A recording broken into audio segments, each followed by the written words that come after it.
Assalamualaikum warahmatullahi wabarakatuh. Salam sejahtera. Gimana anak-anakku sekalian kabarnya? Semoga selalu baik dan selalu dirahmati Allah Subhanahu wa taala.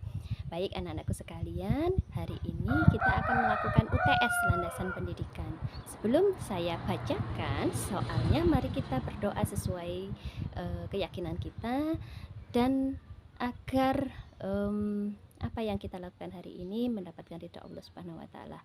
Berdoa dipersilahkan.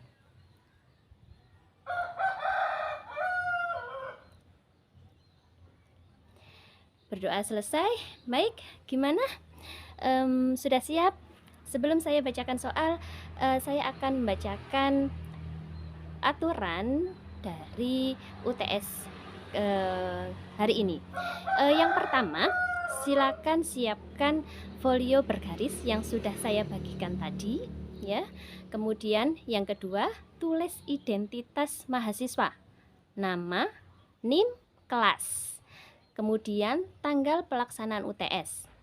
Yang kedua, mohon tulis kembali soal yang telah saya bacakan di kertas folio bergaris tersebut, ya.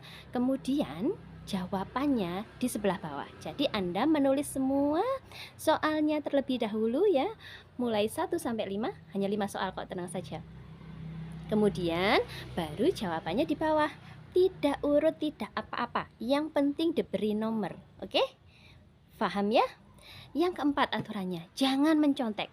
Jadi kalau saya mendapati jawaban yang sama, ya, kalimatnya dan lain sebagainya, akan saya beri 0 semua. Saya nggak tahu siapa yang menyontek, siapa yang dicontek, sehingga aturannya saya beri 0 semua.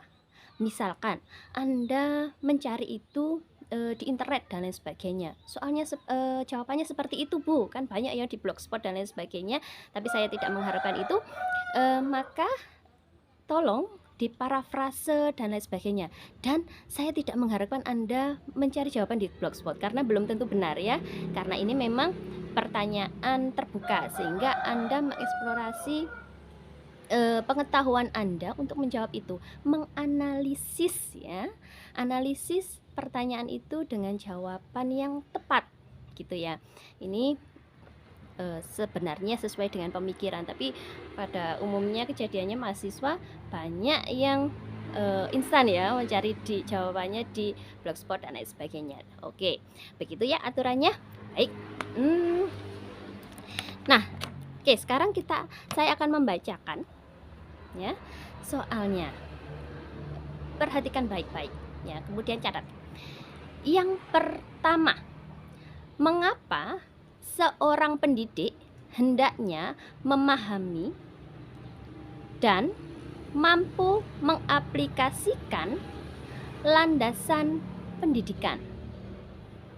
Saya ulangi, ya. Mengapa seorang pendidik hendaknya memahami dan mampu mengaplikasikan landasan pendidikan? Sebut dan jelaskan 3 contoh aplikasi tersebut. Minimal, ya, 3 contoh ini. Dan saya tidak mengharapkan kurang. Kalau kurang berarti nilainya juga kurang, ya. Jadi minimal 3 contoh aplikasi tersebut. Misalkan contoh di mikronya adalah di suatu kelas. Seperti itu, ya. Saya ulangi lagi, ya. Yang ketiga, 3 kali ulangan. Mengapa seorang pendidik hendaknya memahami dan mampu mengaplikasikan landasan pendidikan? Sebut dan jelaskan minimal 3 contoh aplikasi tersebut, ya, di dalam pendidikan. Oke, ya. Soal kedua, apa yang dimaksud dengan manusia mungkin dan harus dididik? Perhatikan kata kuncinya. Mungkin dan harus itu beda, ya. Jawabannya itu beda, ada 2. Mungkin itu kenapa, harus itu gimana, kenapa, ya. Dijelaskan masing-masing, jangan jadikan satu, ya. Apa yang dimaksud dengan manusia mungkin dan harus dididik? Jadi, Anda menerangkan dulu manusia mungkin dididik. Ya, yang dimaksud itu gimana? Kemudian yang kedua, manusia harus dididik. Penjelasannya seperti apa? Ya, seperti itu ya. Sekali lagi saya ulangi soalnya. Apa yang dimaksud dengan manusia mungkin dan harus dididik? Soal ketiga.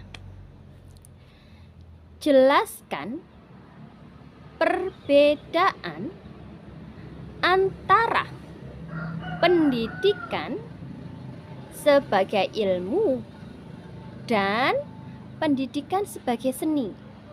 Ya, ada dua kata kunci, pendidikan sebagai ilmu dan pendidikan sebagai seni. Jelaskan masing-masing dari pengertian tersebut, kemudian perbedaannya apa, gitu ya. Sebut dan jelaskan contohnya. Jadi, contohnya pendidikan sebagai ilmu itu apa? Yang kedua, contohnya pendidikan sebagai seni itu apa? Gitu ya. Saya ulangi sekali lagi soalnya. Jelaskan perbedaan antara pendidikan sebagai ilmu dan pendidikan sebagai seni. Sebut dan jelaskan contohnya. Oke, soal nomor 4.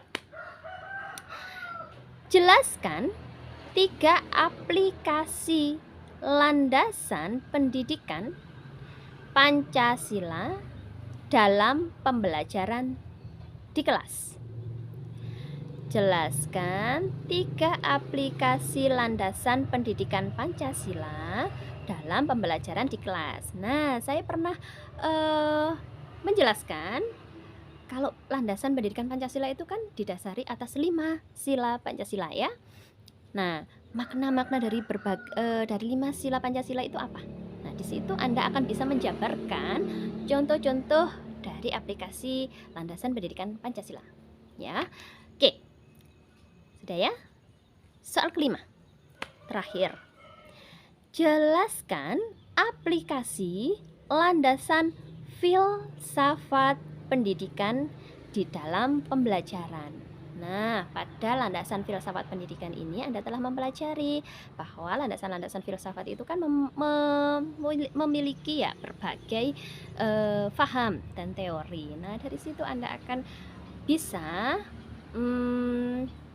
menjelaskan aplikasinya. Jadi disertai dengan contoh real di kelas atau di dalam dunia pendidikan secara luas.